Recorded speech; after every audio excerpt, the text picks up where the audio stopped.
हमारे घर में यदि पितृदोष की समस्या है तो फिर हम कैसे जानेंगे कि पितृदोष की समस्या है, और साथ ही साथ पितृदोष की जो समस्या है उसका स्थायी जो समाधान है वो क्या है। क्योंकि आजकल तमाम प्रकार के बाबा, तमाम प्रकार के धाम, तमाम प्रकार के दरबार लोग खोल करके बैठे हुए हैं। तो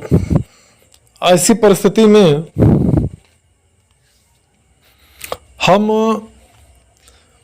जिस प्रकार से अपनी पितृदोष की समस्या का समाधान चाह रहे हैं,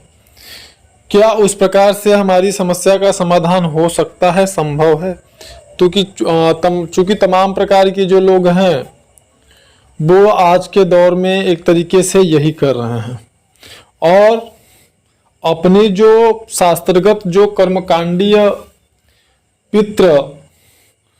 की जो पितृ का भाग होता है, भोग होता है, और उनको हमें भोग देना चाहिए नहीं देना चाहिए, यहाँ तक कि हमारे शास्त्रों के अनुसार वर्ष में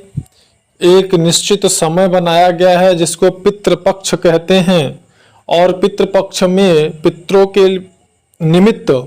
श्राद्ध, तर्पण इत्यादि का विधान बनाया गया है। लेकिन आज के आधुनिक दौर में लोग अपनी संस्कृति को, अपनी सनातन संस्कृति के इस भाग को लगभग भूलते चले जा रहे हैं, और जिसके परिणाम स्वरूप भुगत भी रहे हैं। क्योंकि यदि किसी भी कुल खानदान के पितरों को उनके निमित्त यदि आप श्राद्ध, तर्पण या भोग उन्हें प्रदान नहीं करते हैं तो फिर आपको निश्चित रूप से आपके जीवन में तमाम प्रकार की समस्याएं उत्पन्न होना शुरू हो जाएंगी। साथ ही साथ यदि पितृ आपके संतुष्ट नहीं हैं, पितृ आपके असंतुष्ट हैं, तो प्रेत बाधा, जिंद बाधा जैसी समस्याएं आपके परिवार में, आपके कुल खानदान में एकदम स्वाभाविक सी बात है।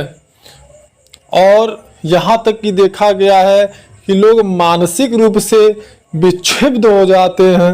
और परिवार में कलह बनी रहती है। तमाम प्रकार की समस्याएं, जहाँ पर कि पितरों की समस्या होती है वहाँ पर तमाम प्रकार की समस्याएं देखी जा सकती हैं। जैसे इनकम यानी कि जो आय का स्रोत है उसका नष्ट हो जाना, या अगर कोई आपका बिजनेस है, कोई धंधा है, तो वो उस प्रकार से न चलना जैसा कि उसको चलना चाहिए। परिवार में परिवार के जो सदस्य हैं उनका एक दूसरे के प्रति जो मानसिकता है उसका ठीक न होना, आपस में सामंजस्य नहीं होना, एक दूसरे के प्रति भाव ठीक न रहना, जिसको कहते हैं सुमति आपस में न रहना, और हमेशा परिवार में कलह बना रहना,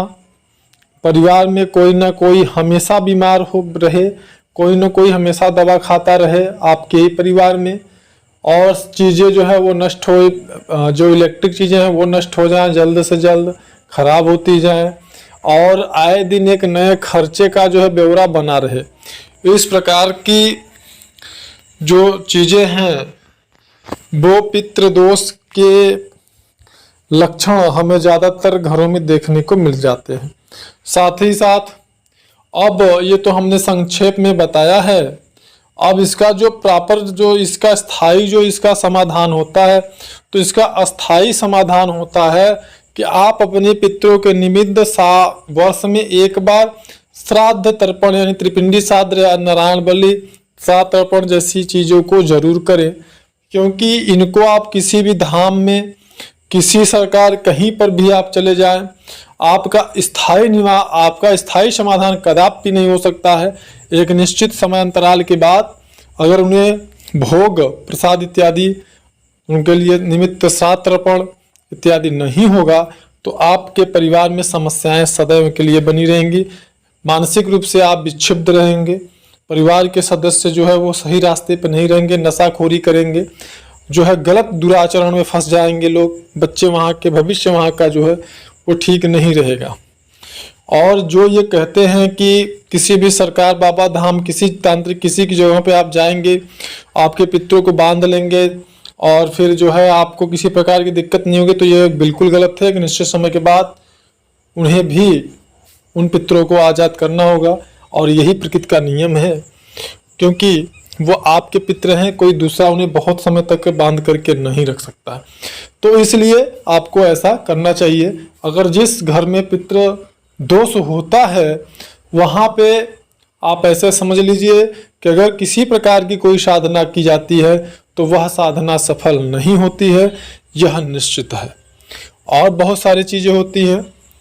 यह पितृ दोष जो है आपको सामाजिक, आर्थिक, सांसारिक, आध्यात्मिक, मानसिक, शारीरिक हर प्रकार से पीड़ा पहुंचाता है। तो इसलिए पितरों के निमित्त श्राद्ध तर्पण का जो विधान बनाया गया है, वर्ष में एक जो निश्चित समय पितृपक्ष में अपने पितरों के निमित्त आपको श्राद्ध तर्पण जरूर करना चाहिए। और यही हमारी सनातन संस्कृति का जो है